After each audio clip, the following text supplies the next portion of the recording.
Hey guys, welcome to Mr. Smith's Kitchen. I'm Brian, Mr. Smith. This is my kitchen. If you're new to the channel, I'm glad you found me. If you're returning to watch another video, thank you. I hope you guys all find something to take out of this. So this week is while I'm thinking about it. Don't forget to hit subscribe if you'd like, if you'd be so kind. Hit the notification bell if you want to know when my videos come out. And thumbs up, thumbs down are always good. Comments are appreciated. But our community, our YouTube community here is very diversified, different ages, outlooks. So let's keep the comments respectful. I don't mind an opinion, not by any stretch of imagination. I actually encourage opinions, but let's keep them respectful and thoughtful. All right, that being said, so as some of you might know, it's been a crazy week, and it's going to be a crazy next couple of weeks. I had a procedure done this week at the hospital, and it's thrown my filming schedule all out of whack. So this morning, you got to see apple pie biscuits done in a cast iron skillet, which are to die for if you haven't tried them. And then we also canned up some salsa. That was I did them both that day, and I got that done before I went in for my procedure. Now normally yesterday being Wednesday, we would have cooked dinner together, but unfortunately that just didn't happen. I got called into work, plus trying to pack up because I think we're going to be moving here in the next 2 weeks. We're looking at a tentative date of October 1st. So that being said, like I said, there's a lot going on. So tonight for dinner, we're actually going to start it this afternoon because this can take anywhere from 4 to 8 hours to cook because we're going to use the crock pot sitting right there underneath the paper towels.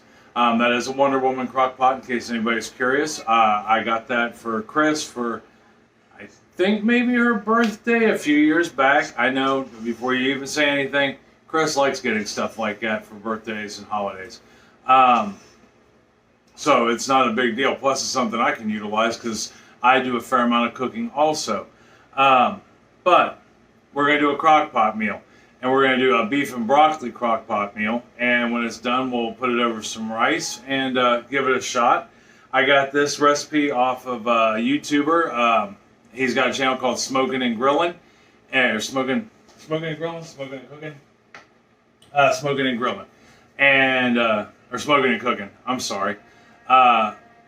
If you get a chance, check him out. He's got some really great recipes and meals, and they're filling meals. They're soulful meals. They're things that stick with you, that aren't hard to make. A lot of his stuff isn't hard to make either, much like in our community. I try to keep things easy, or at least in time-wise, less consuming. And plus, I got a busy day today. I've got more kitchen to pack up. This morning, I mean, here so far today, I've packed up 3 boxes in the kitchen, got a few cupboards cleared. I also managed to squeeze in some homemade pizza sauce, which I'm letting sit. And then I got 2 chickens in the oven roasting at the moment. I'll shred those up, and we can use the meats to make a couple, 2-3 meals throughout the weekend, which is my work week, and it makes it easier on Chris because she also works, Friday and Saturday. Her days off are Sunday and Wednesday most weeks, so it makes it easier on us to keep some normalcy. If I can, like right now, she's working, so I'm prepping up as much as I can for quick meals through the week. But this.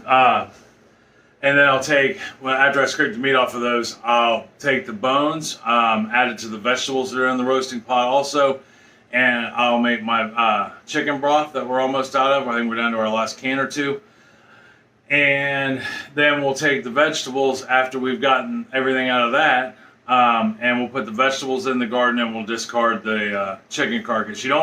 If you put your food, your scraps, leftovers into your garden to help the soil, the nutrients of the soil, which I highly recommend. You don't want to put bones in it. Not that they won't break down and be good for the soil, Matter of fact, we put bone powder and blood powder both in our soil to help the gardens grow.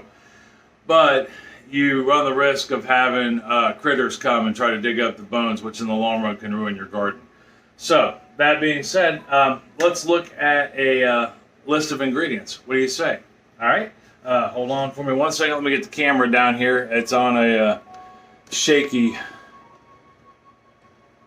part of the sink, but I want to make sure we can see everything. There we are. Maybe not. I don't know. Who knows? All right, if you guys fall in advance, I'm sorry, but there we go. I think that will be good for our needs right there. All right, so as always, ingredients list and directions on how to make our dish. Turn on some lights here so I can kind of see what I'm doing. They're not very bright lights. They're battery operated, but they help. And matter of fact, there you are. And also, if you're new to my channel, I do things kind of on the fly. I don't have a prepared script or anything like that, so I make mistakes. Almost every dish we try is brand new to me and to you. That way I know if I can cook it, you can surely cook it, because you're a much better cook than I am. But if we like the recipe, I keep it in this notebook. If we don't like the recipe, I just simply tear out the page and throw it away. So the first thing we're going to need on this ingredients list is some fresh broccoli. Now, that being said, I'm pretty sure you could probably use frozen broccoli. Just make sure it's completely thawed and you dry it off with like a paper towel or something. You don't want it to be wet. It'll add moisture to the dish. And you're going to want about 3 to 4 cups of broccoli. All right, now there's probably 4.5 there. I bought a head of broccoli, and that's pretty much what I got, which is about 3 to 4 cups. The next thing you will need is 1 large onion. Right, there we go, large onion. And what I did was I cut that into 8 pieces. All right, if you don't know how to cut it into 8 pieces, I'll show you this real quick. So, if you've got you've cut the ends off your onions, you've peeled the side off, and that is the top of the onion. You're looking down upon it. You're going to cut here, here, here, and here, just like a pizza, and that'll give you 8 pieces. So you've got 1 large onion cut into 8 pieces, or if you have medium small onions, just use 2. Or, I mean, with cooking, you can use as little or as much as you want. So, I mean, if you don't want a whole lot of onion, don't put a whole lot of onion in it. The next thing you will need is about 1.5 pounds to 2 pounds of meat. Now, you have a couple different options with this also. You can run with, this happens to be cubed stew meat that I got from the butcher. You can also run with a flank steak that you can cut up yourself. Either way, about 1.5 pounds, 2 pounds of your favorite beef. You know, now, even though it's not in the instructions, to get this tender, even though we're going to slow cook it, but to give it a good, good, just nice fall apart, easy to chew as a stew meat, I went ahead and I threw a little salt and pepper on this, and it's been sitting on my counter for about a half hour. Next thing we're going to need in the ingredients list is 2 tablespoons of cornstarch. All right. And then you're going to need a 1/4 cup of packed brown sugar, and then you're going to need a couple tablespoons of olive oil. And the olive oil is simply because we're going to pre-cook the meat. We're going to par cook it about halfway, get it brown. You're going to need a tablespoon of sesame seed oil, which is right there. No, that is not a shot glass of bourbon, although that would be nice. It's never hurts to have a small drink if you're of age while you're cooking dinner. Helps to relax. Remember, cooking should be fun and enjoyable, and if that's your thing, it should be. Then after the sesame seed oil, you're going to need a 1/2 cup of soy sauce. 1/2 cup of soy sauce. You're going to need a 1/4 cup of oyster sauce, which is right there, and it's a thick, heavy paste. This dish does have a lot of maumee in it, which is just a nice, flavorful, savory taste. It's almost in every Asian dish known to man. After the oyster sauce, you will need 2 teaspoons of freshly cut ginger, which we have right there. Now, if you don't have fresh ginger, I highly recommend you get some. You can freeze it. You know, you just want to peel the skin off of it with a. You can use a spoon, really, the side of a spoon to peel it off with. You can keep it in your freezer, and it's good for a few months that way. Or just buy a small piece fresh enough to get your 2 tablespoons. If not, you could use ginger powder, but it doesn't quite get the pop it needs.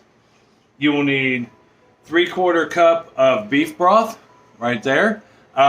You can buy beef broth pre-made, but I recommend, unless you use a lot of it, you just go get either Better Than Bouillon, which is like a paste, or you get the cubes. And that way you can kind of control how much you make, and you're not wasteful. You buy the 4 ounce or the 4 cup quarts, and you don't use it all within a few days. It goes bad even sitting in your fridge, and you got to throw it out. It's kind of a waste of money. And then the last thing you will need is 3 to 4 cloves of garlic. You want them chopped. I haven't chopped mine yet because I am going to use my mincer, my press, to use those. I'm going to be a little lazy today. All right, so that is our ingredients list right here on the table. We got it all: onion, broccoli, beef, cornstarch, oyster sauce, garlic, or ginger, garlic, brown sugar. We've got some sesame seed oil, some vegetable oil, and soy sauce, and beef broth. Chris makes fun of me because I say soy sauce wrong. But I'm working on it. All right, well, let me get cleaned up, get this all moved out of the way, and we'll move on to the next step. All right, well, the first step, all we have is the ingredients list. See you here. Okay, guys, so I got the counter cleared off. We're ready to go. I got my pan warming up. I've already got my 2 tablespoons of oil in there.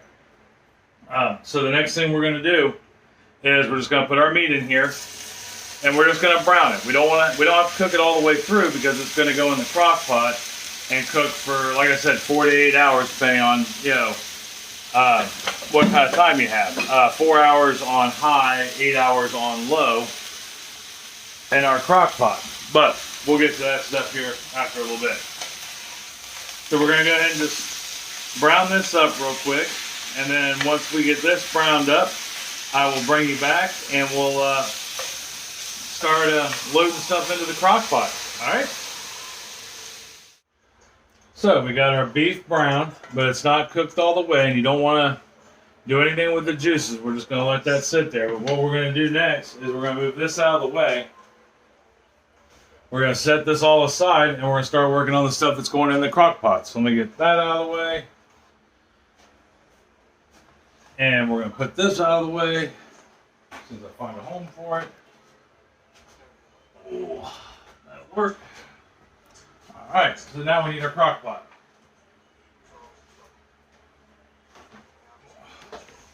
One crock pot.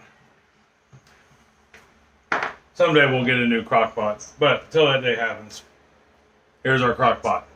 All right, so next thing we want to do is bring all our ingredients over. We will need most of them. We will need this is the problem, we don't have enough counter space. Yeah. I could edit this all out, but why? That just takes away from the fun. This is real life cooking, right? We're real life people. All right, so we want to get everything in here but the cornstarch and the broccoli. I know you're saying to yourself, well, is this broccoli and beef? Don't you want it to cook?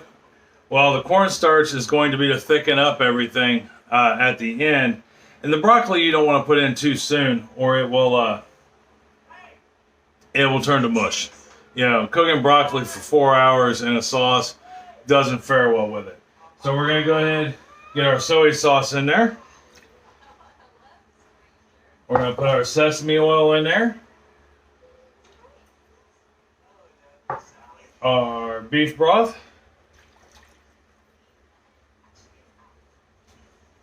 Grab the spatula here real quick.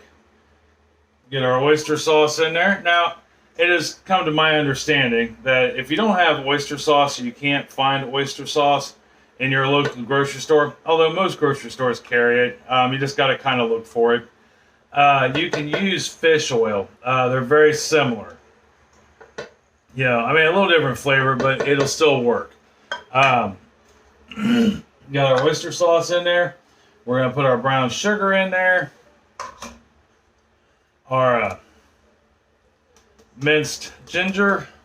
Like I said, if you don't have fresh ginger to mince, you can use dried powdered ginger powder, like comes in a little spice container.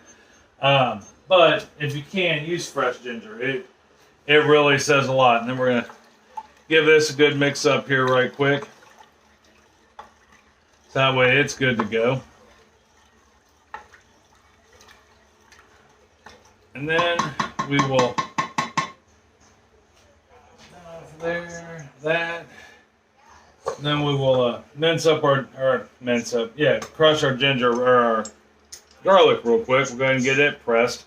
This is like the handiest, dandiest thing ever, especially if you don't like to mince garlic. Garlic can be sticky when it's fresh, especially when you cut it up, get all over your hands. In my opinion, it's kind of messy, but then it might just be because I'm not a professional cook or chef or whatever you want to call it. I'm just a guy who likes to hang out in the kitchen and cook a dish. So we'll get those pressed in there like such. Then back in there, press some more. And then we don't want to, nothing should go to waste. So after you get done pressing it, I mean, you can see in there, there's still garlic and all that stuff in there. Just take a knife and kind of run it across. What's in here is so pulverized that it will break up, but you don't want to lose that flavor. Garlic is so healthy for you, and if used properly, I mean, it has tons of applications, but it has so much flavor. It's good for you.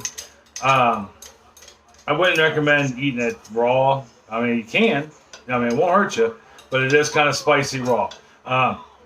Minced gives it its most flavor. Anytime you break the skin and tear up the cells in an item, that usually brings out the most flavor. So we got all our sauces in there. The next thing we're going to do, we're going to bring our beef back and we're going to put it in. Let me get my towel so I can grab the beef. All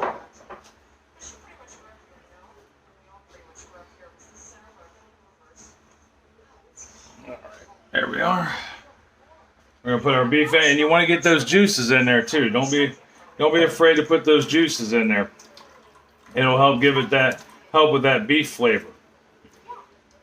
So we get those in there. Forgive me for using my hands, but it's what I do. When working with meats, though, you want to have clean hands when you start working with any meat, and you want to make sure you wash your hands after you're done handling, especially with a raw product. Par cooked and cooked, not so much. At least wipe your hands off. But when you're handling raw meats of any kind, make sure you keep your hands clean and your work surfaces clean.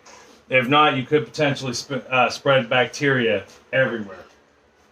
All right, so the last ingredient we need to put in here for right now is our onions. All right, and we're just gonna, missed an onion. All right, then we're just gonna give this a good mix like such. Now if you don't like the big pieces of onion, make them smaller. If you want bigger pieces of onion, only cut it into 4s or 6s or whatever you like.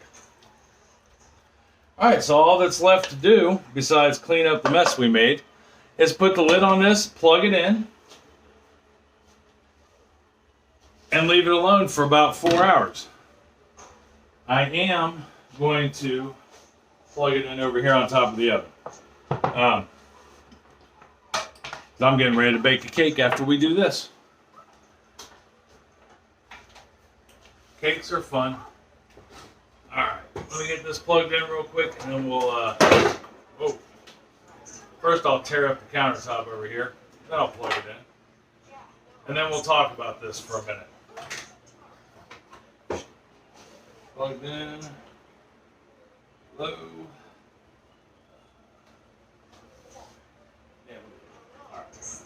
Okay, got that plugged in.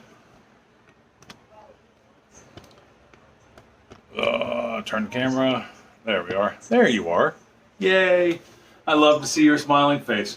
All right, so here's what we got going on now. This is the part where you walk away and do whatever you got to do. Got everything in our crock pot that needs to be in there for the moment. Now, if it's 2 o'clock in the afternoon, you start dinner, you start eating around 6, put it on high. It'll take about 4 hours to cook. If you are taking off somewhere or you got a bunch of stuff going on, start this about let's say we'll stay with you eat at 6 o'clock.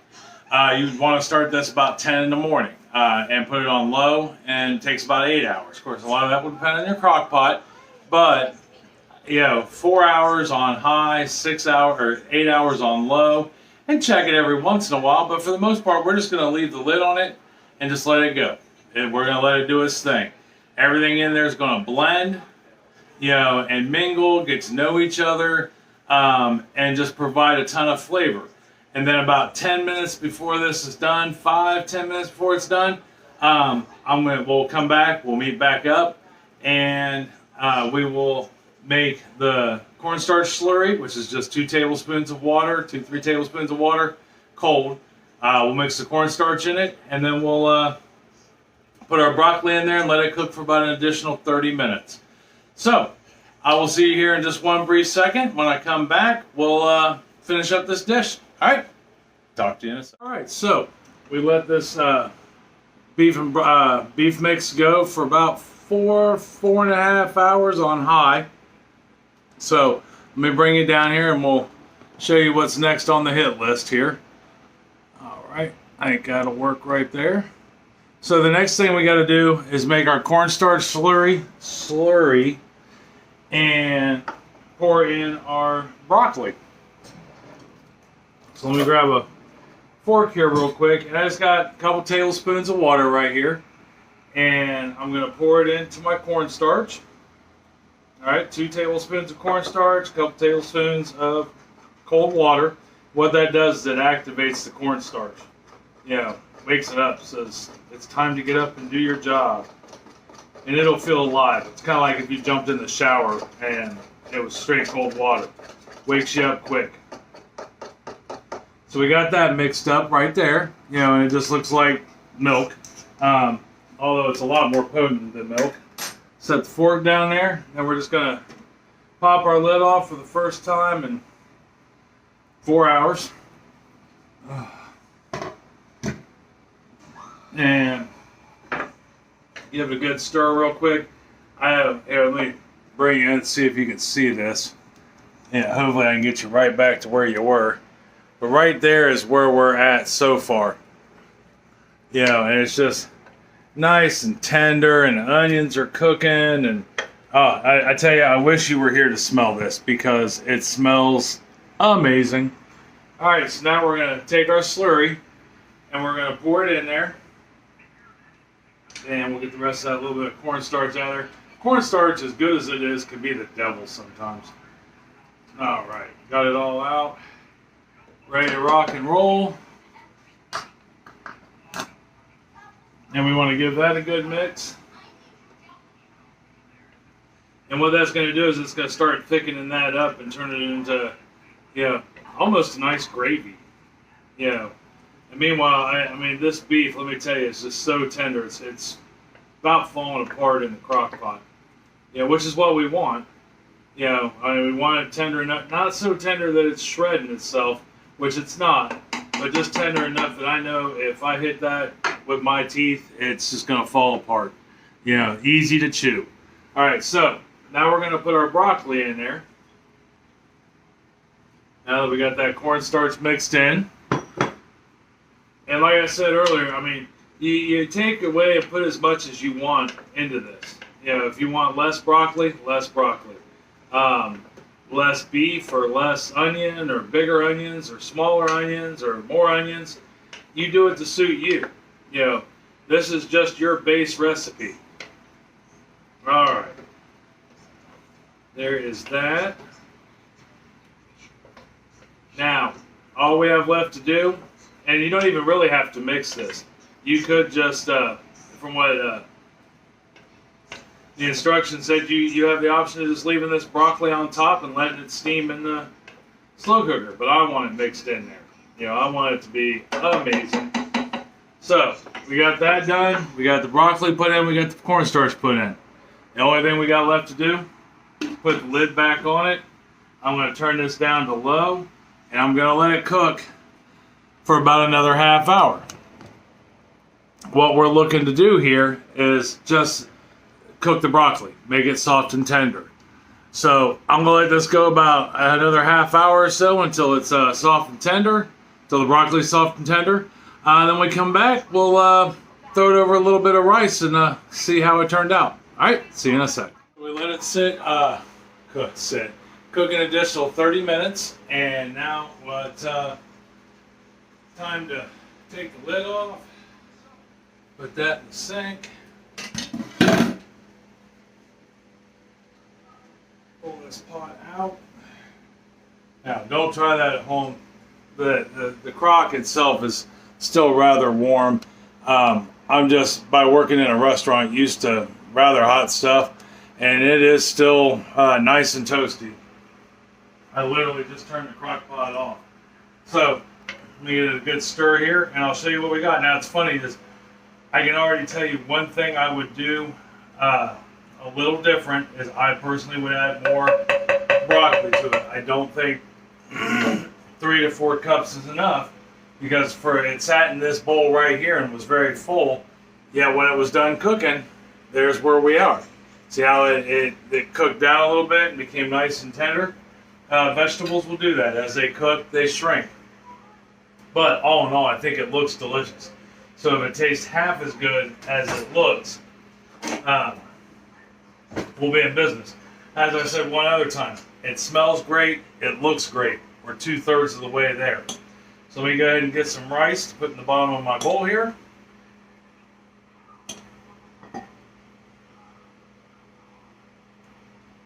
Bottom of the bowl. Now I'll tell you what would be good with this would be maybe some egg rolls, you know, or some crab rangoon. I mean, this is an Asian style dish, you know, but either of those would be good sides or appetizers. But I think in and of itself, this will be quite delicious. All right, there we are. And there we look plated with our rice and our beef and broccoli. Man, I'm telling you, my mouth is watering in anticipation. It's actually rather crazy. So let's give this a taste, and we'll see how we did. Some rice in there, some beef, and some broccoli, a little bit of that onion.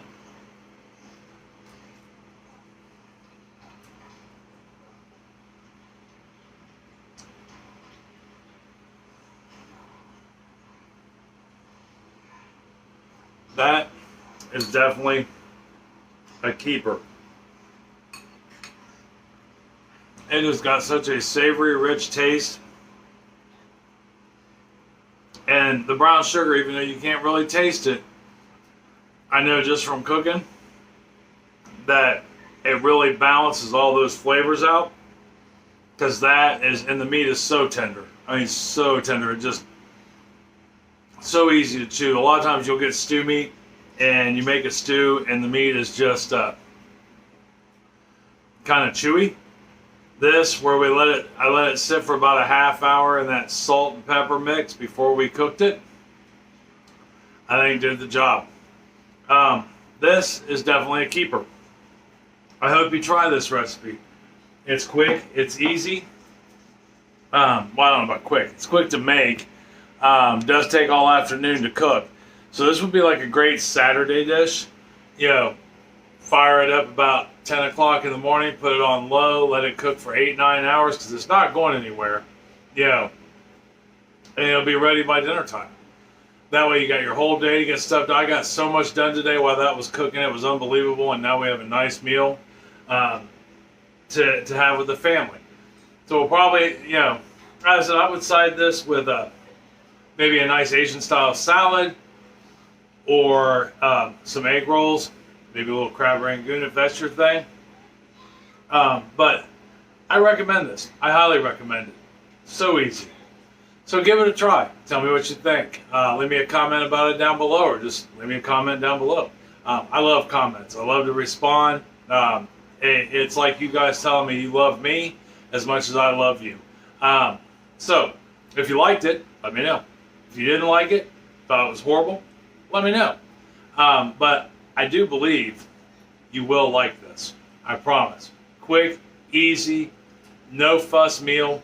Hardest part about it was cutting the ends off the big stalk of broccoli, and you can even buy the florets, the bushy part, all on their own. You could probably use frozen. I would definitely recommend letting it thaw though, and getting the water off of it. That way it doesn't take away, make it too runny in the long run. The meat, just buy good stew meat from the butcher or your butcher's counter. You know, like if you're at the grocery store, go to the meat counter and get some. Another option is flank steak. You get it, you cut it in thin slices, and you throw it in there. That's another good option. Other than that, I wouldn't change a thing. So let me know. Like I said, if it's good, let me know. If you think it stinks, I should never, you're never gonna make it again, let me know. I'll be curious. That being said, I'm gonna go have dinner with the family. I hope you enjoy your dinner with your family. I love you. I love you very much. Tell somebody else you love them and love them very much. It's gonna make their day a whole lot better, and it'll make you feel better telling them. All right, I will see you next week. Not sure what we're gonna talk about Tuesday. Wednesday's dinner is, I can't remember, so I'll let you know Tuesday, but I got it written down already. But Thursday, keeping with the fall spirit, we're going to do a pumpkin cheesecake. I think you'll enjoy it. All right, I'll talk to you later. See you next week. Until then, I love you. Have a great day. Bye.